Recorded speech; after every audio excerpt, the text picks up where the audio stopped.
Hello, everyone. I just wanted to make a short video this morning. I want to read the first Psalm. Um, I had preached that many times, and I heard other people preach it. And one day I was here at my house, and um, I started reading this, and the Lord got a hold of my mind, I think. So I'll let you be the judge. But you could I could quote this, I think, and you all could quote behind me. But David, he was uh, a man with a tender heart. He played on the harp. He wrote poetry. Uh, he had that side to him. He probably looked like a pushover to people, little old bitty guy.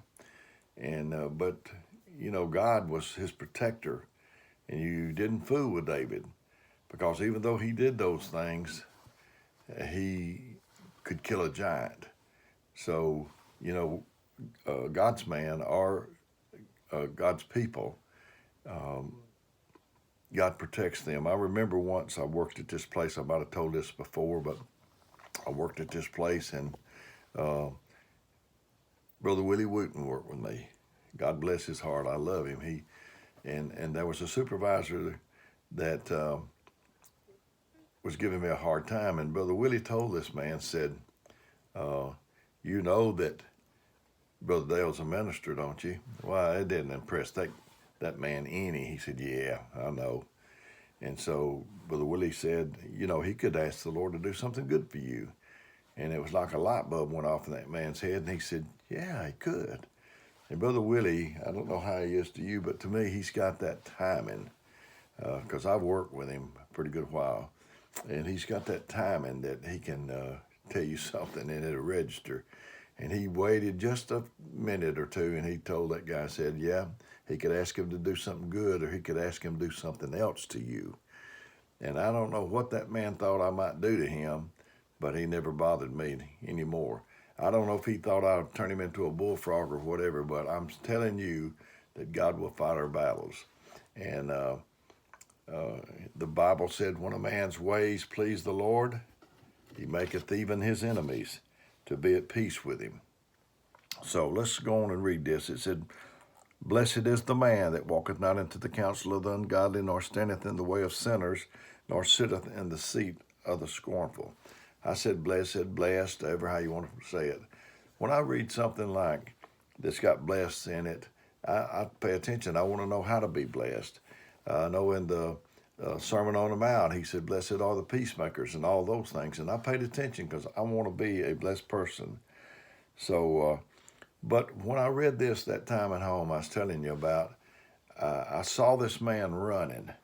Uh, that was described in Hebrews 12, where he said, "We run our race with patience." I'm not trying to outrun you, uh, and you're not trying to outrun me. We're just trying to make it across the finish line.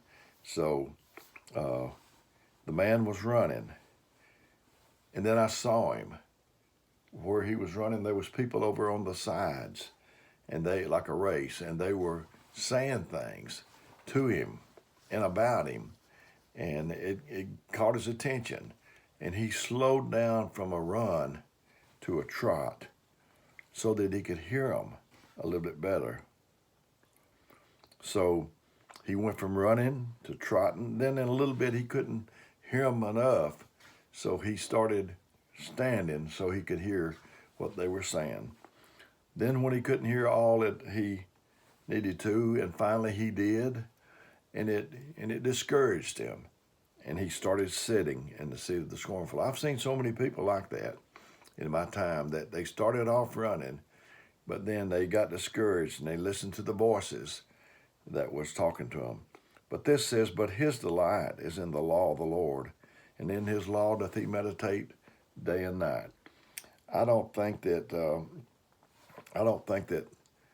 we have the time now. Jesus had a garden that he went to. You need a quiet place. He told us to enter into our closet. We need somewhere quiet. With the day that we're living in, you click on something, it takes you to 10 more things.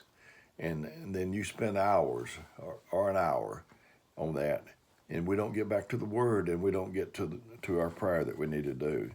So he told us to meditate day and night. We need some quiet time. This is my office that I'm in, and this is a place I can come. I call it my laboratory, where God can get a hold of my mind if he'd like to.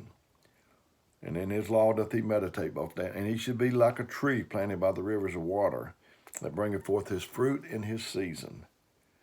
His leaf also shall not wither, and whatsoever he doeth shall prosper. Boy, sign me up for that one. I want to be. I don't want the Midas touch in business, where everything I touch turns into a profit. But I would like that whatever I do in the ways of the Lord, if it's lay hands on somebody or preach or just a pat on the back, I'd like for it to prosper.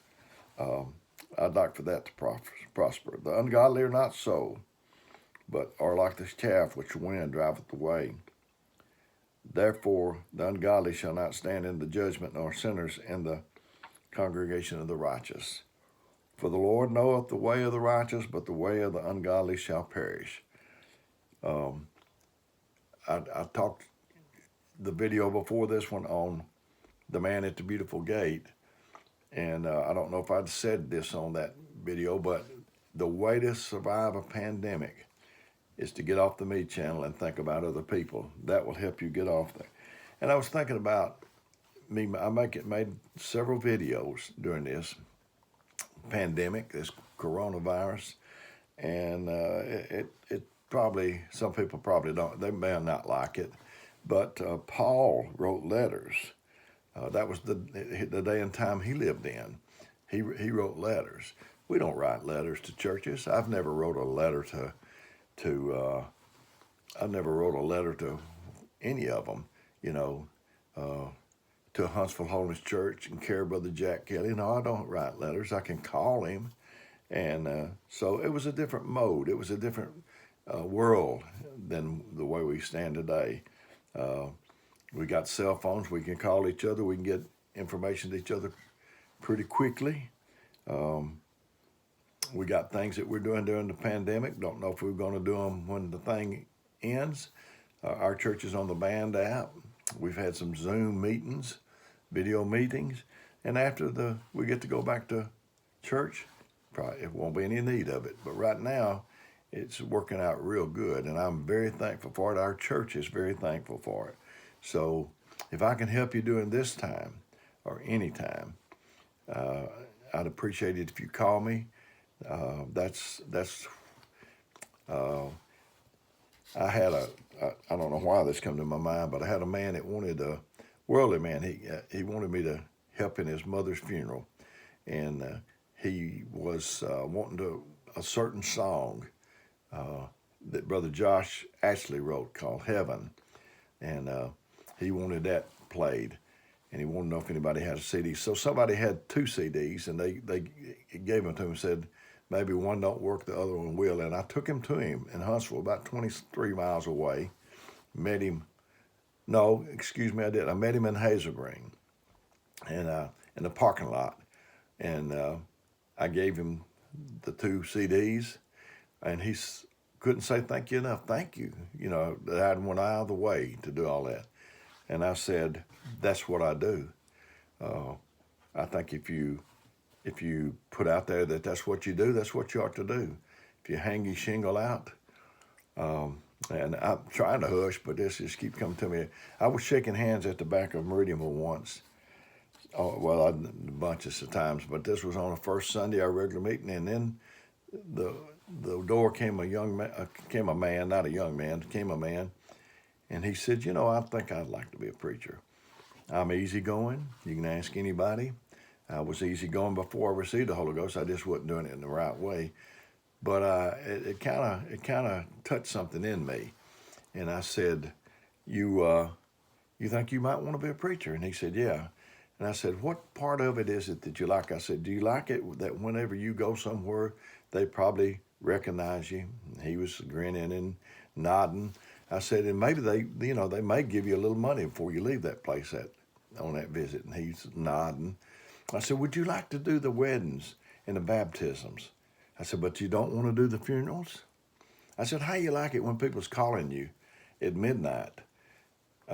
People going to divorce, people thinking about not coming back to church or whatever. And I said, how you like that? And he wasn't grinning anymore. And I said, Bud, you get it all. You can't pick and choose the parts of the ministry that you want to do. If God calls you and sends you into the ministry, you've got it all. And you need to be able to talk to people and listen and them not feel like that it's going to be strode all over the country. I think that if you know something, you ought to tell people. If you don't know, that's what you ought to say is, I don't know. I worked for Schwartz Industries selling parking lot sweepers years ago. I just keep thinking of things, but I'm going to try to cut it off after this. And I went to Detroit, Michigan, and sold a man a parking lot sweeper. I don't know why I would, I ought to knew better than to work there because I'm not mechanically minded. Anybody that knows me can tell you that I'm not mechanically minded. I can't fix your car. I can't build your house, but I can do something like this. So that's what I try to do. But anyway, the man bought the sweeper, and he was driving the sweeper, and he was driving me back to the motel in Detroit where I could get a taxi, where I could go to the airport and come back home. And as he drove along and I rode with him, he said, how does this work on this sweeper? And I said, I don't know. And he said, we rode a little further, and he said, well, how does this work on this sweeper? And I said, I don't know, because I didn't know. And so we rode on a little further, and he said, how does the hydraulics? I remember that question. How does the hydraulics work on the sweeper? I said, I really don't know. And he said, you know what? He said, you're either the biggest con artist I've ever met, or you're the most honest person I've ever met. And I looked at him the way I'm looking into this camera. And I said, I am the real deal. If I know, I say I know. If I don't know, I say that I don't know. And I don't know.